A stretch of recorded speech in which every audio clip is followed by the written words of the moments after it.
তলহা ইবনে বরা তার সন্তান তলহা, যে আপনি যাকে বলছিলেন যে বাবার কল্লা নিয়ে আসে, বাবার কল্লা নিয়ে আসতে জোর দিছিল, ও কিন্তু অসুস্থ হয়ে পড়ছে। তো আল্লাহ রাসূল সাল্লাল্লাহু আলাইহি ওয়াসাল্লাম তার ইয়াদত করার জন্য, তাকে দেখার জন্য আল্লাহ রাসূল পায়ে হেঁটে তার বাড়িতে চলে গেলেন। তো বাড়িতে যাওয়ার পরে তলহাকে আল্লাহ রাসূল দেখলেন, ইয়াদত করলেন। দেখাশোনার পরে দেখলো যে তলহার অবস্থা বেশি একটা ভালো না, সে হয়তো কয়েকদিন পরে ইন্তেকাল করবে। তো তিনি বরাকে বললেন যে বরা, তলহা যদি ইন্তেকাল করে তাহলে তুমি আমাকে জানাইবা, তার এই ইন্তেকালের খবর আমার কাছে পৌঁছাইবা, যাতে আমি তলহার জানাজায় অংশগ্রহণ করতে পারি, যাতে আমি তলহার দাফন কাফনের ব্যবস্থা নিজের হাতে করতে পারি, যাতে আমি তাকে নিয়ে কবরে নামতে পারি, আমাকে জানাইবা।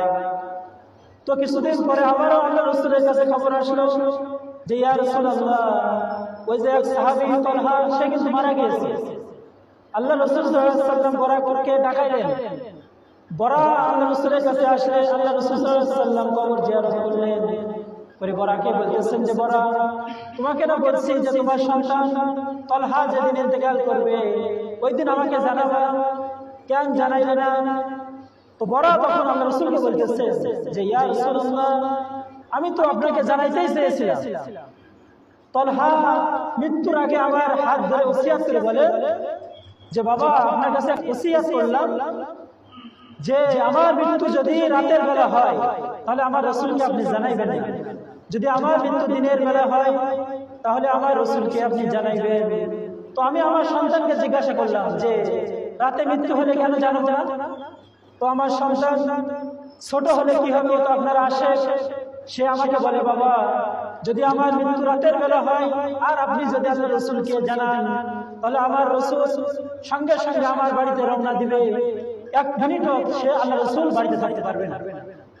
তো রাস্তায় যখন আল্লাহ রাসূল, পাহাড়িয়া রাস্তায়, অন্ধকার রাস্তায় যখন আল্লাহ রাসূল আসবে, তখন মুনাফিকদের আক্রমণে আল্লাহ রাসূল শিকার হবে। আল্লাহ রাসূলকে হয়তো মুনাফিকরা মেরে ফেলবে। তো তারা, আল্লাহ রাসূল যদি মুনাফিকের আক্রমণের শিকার হয় তো আমি আল্লাহর কাছে দেখাইতে পারবো না। তো ছোট বাচ্চা সে আল্লাহ রাসূলের কে নিয়ে এত চিন্তা করে যে মুনাফিকের আক্রমণ আল্লাহ রাসূলের উপরে পড়বে, এই কারণে আল্লাহ রাসূলকে তার মৃত্যুর কথা জানাইলেন না।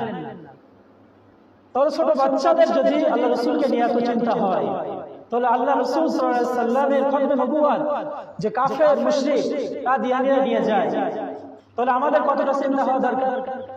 আল্লাহ রাসূল সাল্লাল্লাহু আলাইহি ওয়াসাল্লামের চেয়ার অন্য কেউ নিয়ে টানাটানি করে, আমাদের কোনো চিন্তা নাই, কারণ আমরা আল্লাহ রাসূল সাল্লাল্লাহু আলাইহি ওয়াসাল্লামের